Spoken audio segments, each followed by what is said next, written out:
Vince Grella, former Serie A, Serie B and Premier League footballer, part of Australia's golden generation who took on Ronaldo's Brazil and Totti's Italy at the FIFA World Cup. These days, Grella serves as vice president at Italian third division side Catania FC, where he spends most of his time doing the day-to-day operations and taking on the savage Sicilian media. Join me, David Ferrini, as Destination Calcio goes to Catania headquarters for an in-depth chat with a man carrying out an all-Australian plan to bring a former top-flight club back to Serie B and beyond. It's Destination Calcio, but here it's Destination Catania with one of the legends of Serie A, Serie B, Socceroos, Mr. Vince Grella, the Vice President of Catania FC. So glad you could join us and thanks for making the time. All right, appreciate the invite and my pleasure to be here. Yeah, we're in your home. You can see the Catania FC logo in the background. We're here at the Stadio Angelo Massimino. Tell us about the ambitions of Catania FC, how it all began with yourself as well. It started 2.5 years ago with an introduction made by Mark Brasciano to a very strong, ambitious entrepreneur from Melbourne, Mr. Rosario Pelligra, who expressed interest in buying a football club in Italy. Mark made contact with me and this opportunity with Catania popped up. I was not aware of the origins of the Pelligra family, which are not far from Catania. This obviously touched a few sentimental buttons of the Pelligra family. And to explain a little bit about our president, Rosario Pelligra, in the space of 48 hours, he decided to take over the club with a passion and drive. In my career in football, I'd very rarely seen a president with this type of ambition and drive and investment of time behind the project. And you played under a lot of presidents. And I had a lot of presidents in Italian football, some more successful than others. Point being, this guy is flying back and forwards from Australia to Italy like as if he was going from Melbourne to Sydney. And I always ask him about his physical state and jet lag, and I have never heard the guy complain once. His number one interest and focus is that the team does well, the team is successful, that the club is able to engage with the people, and that we're able to recreate the enthusiasm that was lost after the bankruptcy of the previous ownership, and that the club is always spreading and expanding in the community. If you were to see the amount of initiatives the football club is doing today in the community, it's probably more than the club done in the last maybe 10 years. Yeah, I've seen your presser where you speak about the numbers, huge numbers there. You've got that catchment area, you've got coaches you're helping develop. So you're really trying, I think you've challenged that if you don't get one player out of the youth system, you're going to shout someone dinner every Friday night. I saw that somewhere. So the challenge is there. We have identified over 5,000 young footballers through our affiliation program. We are unfortunately a little bit behind with regards to infrastructure, because when we took over the club, basically the club was ground zero. Ground zero is probably an understatement. And we have to sometimes prioritize in different types of investments that the chairman decides to make at the time. But there's no doubt when we have the infrastructure in place that we know will be able to provide us with the platform to build our own players in-house.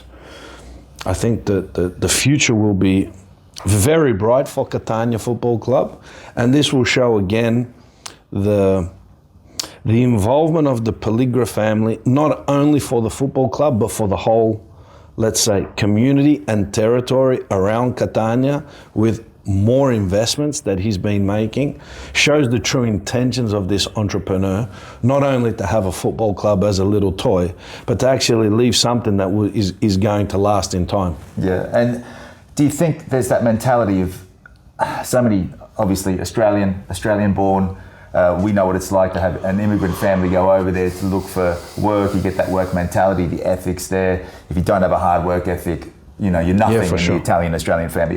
Do you think that's something that Ross and yourself and Mark bring to this project here, like tenacity, those kind of things? I think in our different fields, I think me and Mark, obviously coming from a football background and having to obviously make the sacrifices that we made to have the success that we had, is also linked to our upbringing. You know, if you look at Mark's family upbringing or my family upbringing, both of our fathers were hard-working labourers who, you know, didn't take many days off for a sore throat or, or a little bit of fever. And if you look at the Pelligra family and his history and his story about a 14-year-old who goes on the job site with his grandfather and is pouring concrete and he's working, you know, long hours, and then he's going home, he's having a shower, he's going to meet with people. With his grandfather, he's learning the trade at 14 years old and basically knows every single job that exists in a building site. So electrician, plumber, concreter, you name it, he knows it, he studied it. And that's the beauty of the guy, because in everything he does, he wants to be able to do it himself. He wants to know everything. And then he would let someone manage it, but he will know how to do it himself. He'll already know how it should be managed, therefore he can oversee. And there's no surprise why the guy's had the success that he had, not only together with his family, but him as a vision and as a young man who has a lot of courage, because he takes on some very, let's say, not so conventional projects, which he always seems to get the best out of. He's a special guy. Oh, that's good. Obviously, the project's coming along. Catania FC now in Serie C. You guys are also looking to go back to your roots. I remember you saying something about the logo, trying to get the old logo. Yeah. We have officially put a proposal forward for the old logo. And now it will be included in a deal linked to the old training facility, which was part of the bankruptcy and has been blocked by the bankruptcy administrators. We're trying to find, let's say, the right balance for a very big property, very complicated property, which is not only, let's say, a football training center. It's a little bit of a multi-purpose training facility. That's Torre del Grifo? Torre del Grifo, okay. which the multi-purpose part is what adds to the complications, because if you don't have a strong team of professionals where everybody a little bit knows that field, this was part of the reason why that property then went into a bankruptcy administrator's hands. It's a very big property, not easy to manage, so we will have to be very, very cautious and have a very good plan in place to make it work. Okay, at the moment you're playing at the Massimino, you're always going to play here. You've got a training centre nearby, it's the Cibalino, I believe? Yes. Yes. Is that where the team's training at the moment? Yes. At the moment the team is using the stadium as its base. We have the ability to train on the main field 2 times per week. We have a field behind the one of the stands, which is not full size, it's a little bit shorter than the full size. But at the end of the day, it's always important what you do on the field, not what the field is. Because I've seen a lot of training facilities with, 7 fields, 10 fields, 12 fields. But when they go on the field, they're not quite sure what they should be doing out there. So I think if you have a strong identity and a strong football plan, and then you just need to be a little bit flexible and deal with what you have in front of you. If that's what we have at the moment, we're going to make it work, and we're going to make it sound like that has nothing to do with a negative result. At the moment, we'll control the controllables. Looking at what's in front of you right now, you started this project 2-3 years ago. Since then, you've gone on. We've got the trophies here, Serie D, Serie C, Coppa Italia there. You won against Padova in the final. It seems to be a ladder here that you're trying to ascend back into Serie B, back into Serie A. The long-term ambition of the club, obviously, to reach the summit. The ambition of the club is to bring this city back to Serie A. This is the 9th biggest city of Italy. This is a city that belongs in the Serie A. Our job is to build the foundations that when we get back to Serie A, whether it's a year sooner or a year later, that the club has built the foundations to stay in the Serie A, that the club creates financial mechanisms that create a sustainability, that whether there is Rosario Pelligra, who's a very strong entrepreneur and can maybe bring to this club and to this city finances that maybe someone else is not able to bring, but that the club can auto-finance itself. This is the main goal of the Pelligra family, and between myself and Mark, to try to build the foundations that the club in Serie A can run itself. And they've got 2 former Serie A players running. It is great to see. What is going to happen if I come back in, say, 6-7 months' time and all of a sudden you're in Serie B? Is that something that you're thinking about at the moment? It's a convoluted system to get up there in the playoffs, but still it's achievable. I think that every club that goes into the playoffs is thinking what we're thinking. There's 27 teams and only one team's going to win. What's the difference between the teams that win and the teams that don't win? Is it a combination of, I believe I can win?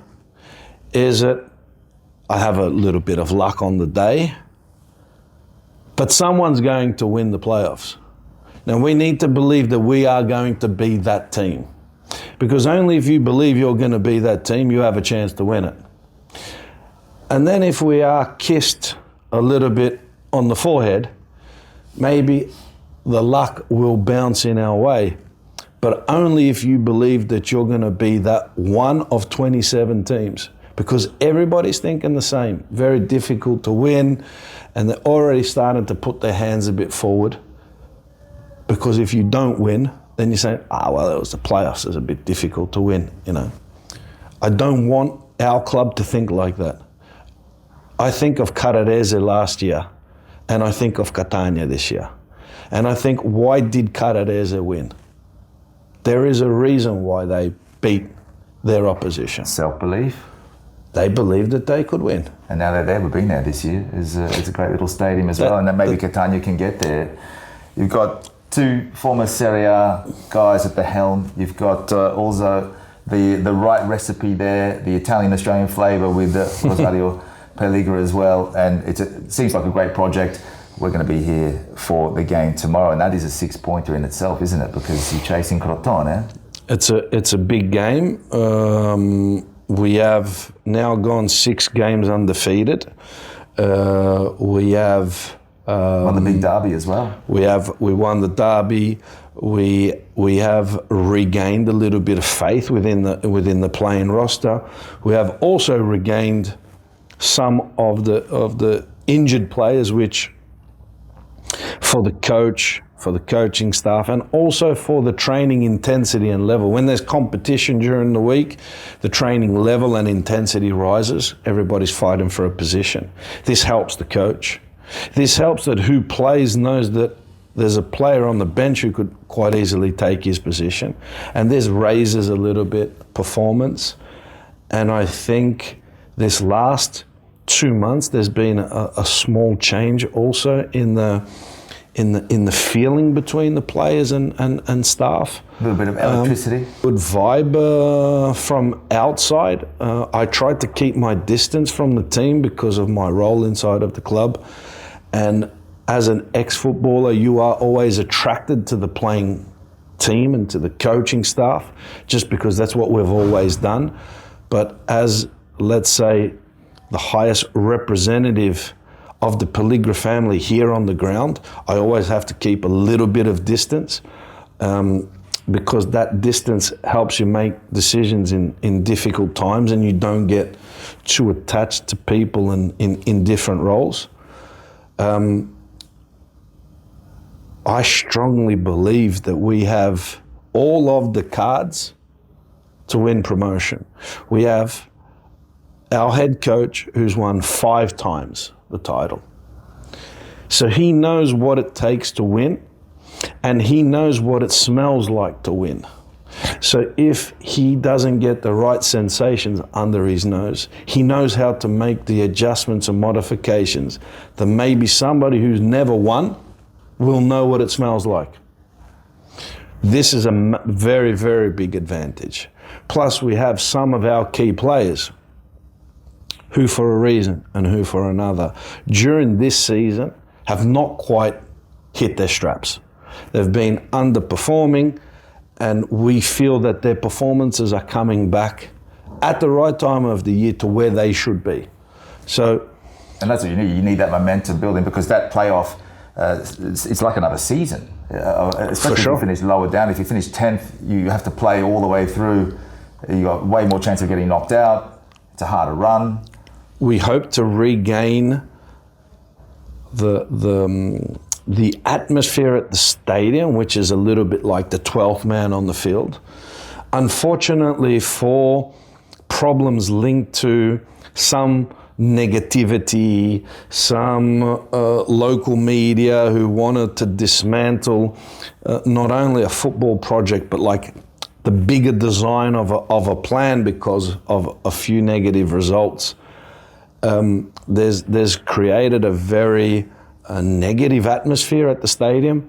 That's something I wanted to ask you about, like managing expectations. It's different with hierarchy players, the club, and then you've got a whole público out there that really do live vicariously their week. If there's a positive result, they're having a good week. If they have a bad result for the club, it's almost depression status. How do you?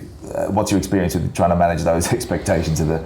It's very complicated, because obviously in our approach in the first 2.5 years, in our relations also with the media and let's say in general the stakeholders, has always been very respectful, and let's say we have been ultra cautious in not giving false hopes.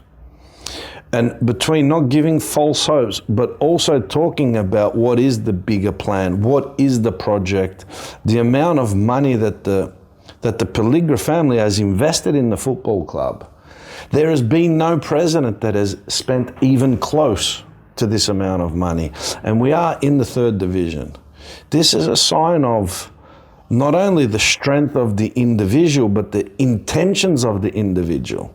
And why would he spend so much money to stop all of a sudden? And as you know, nothing happens overnight in Italy. So. And unfortunately, because we have, like in every big city, like in every club, you always have a group of all local media or people who were all previously involved in the club or would like to be involved in the club, who continually attack anything that happens in the football club to dismantle enthusiasm, to create very petty issues, because a lot of the times we talk about nothing really.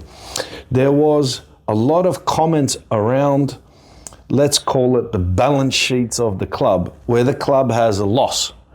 But all of the Serie A clubs have a loss. But all of a sudden in Catania, there was this analysis of the balance sheet of the club, which they had never done ever before. But all of a sudden, with the Pelligra family and with my management, they all of a sudden wanted to make various analysis of the balance sheet of the club, without having the skill set to read the thing, because I have 2 accountants and an external advisor who's an accountant who explained to me about the balance sheet. It would take them days to explain it to me. I still don't really understand, but it's so technical. Forensics, it's so complicated that not even an accountant can explain it to you. And we had, for the best part of 3 weeks, only talk about a balance sheet, which the losses were all covered by the Pelligra family, meaning the club has zero debt, which is not, again, a normal thing in Italian football. All Italian clubs carry a little bit of debt because that's just the way it is over here. So the club's but this guy, advantage. this guy, we have zero debt. He covers the debt all the time. But why I made this passage was only linked to the negativity that these people have created, putting doubts in the ambitions of the Pelligra family.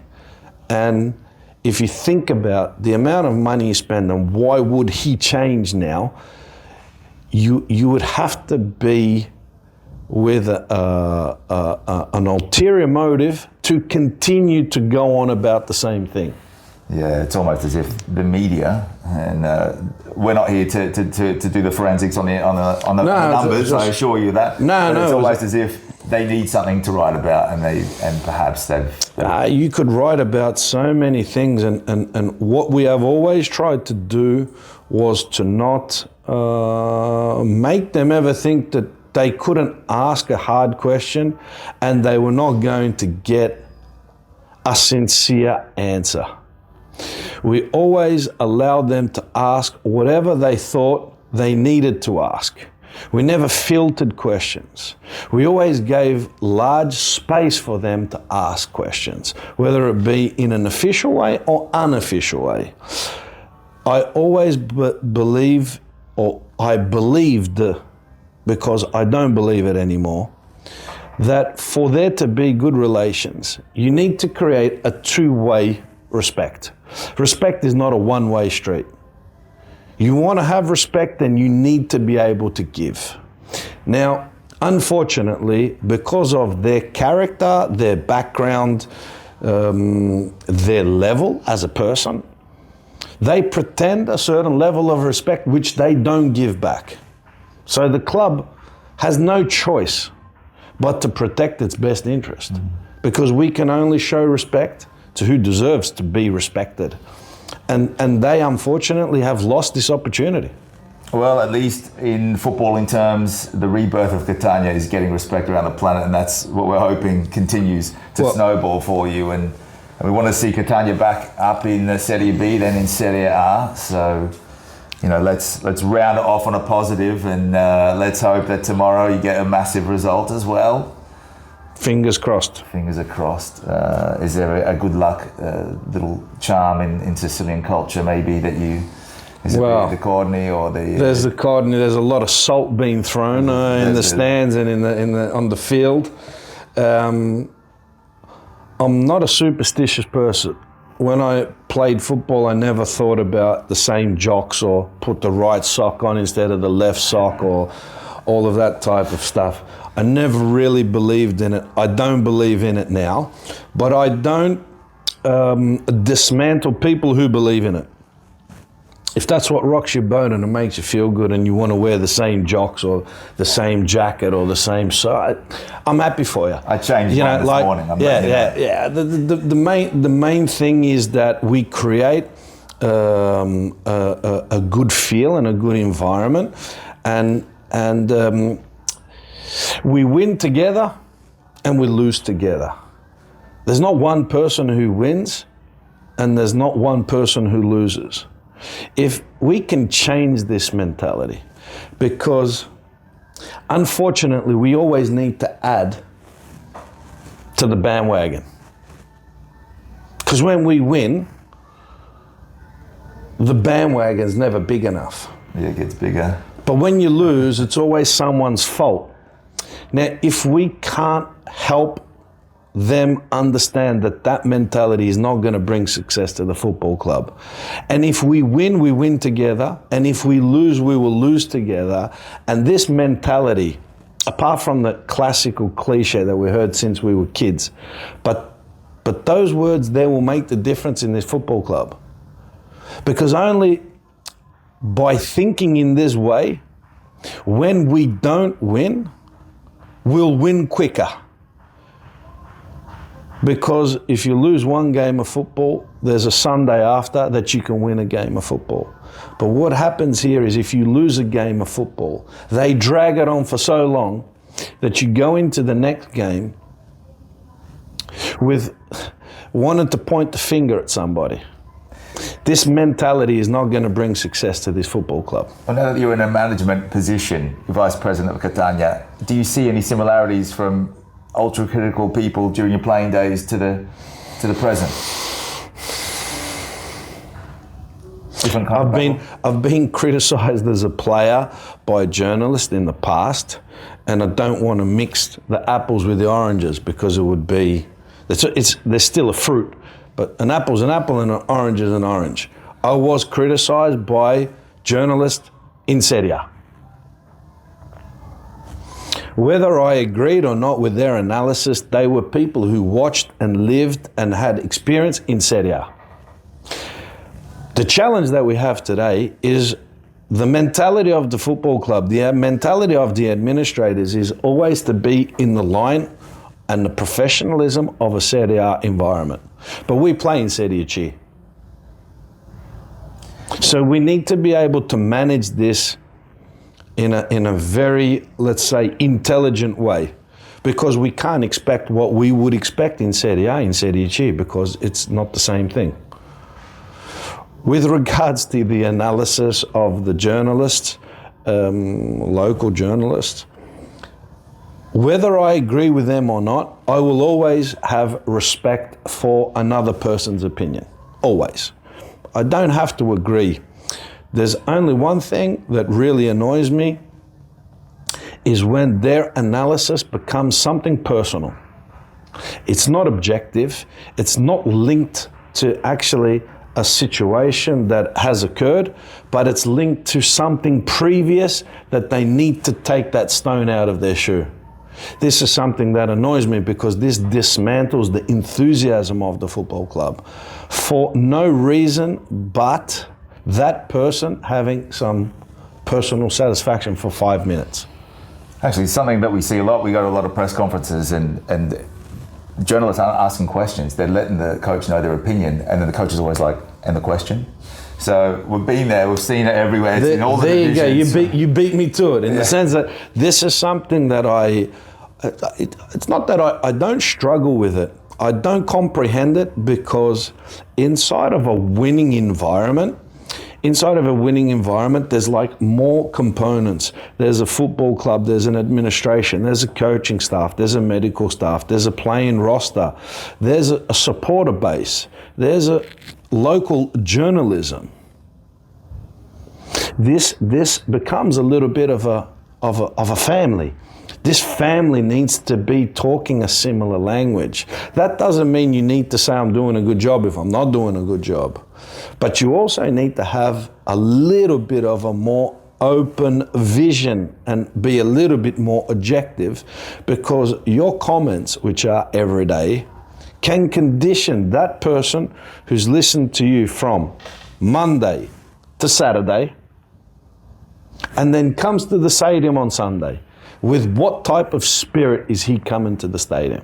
Is he coming to the stadium with a nice positive, we're going to take on the whole Serie C, we're going to take on the playoffs, we're going to go to Serie B together?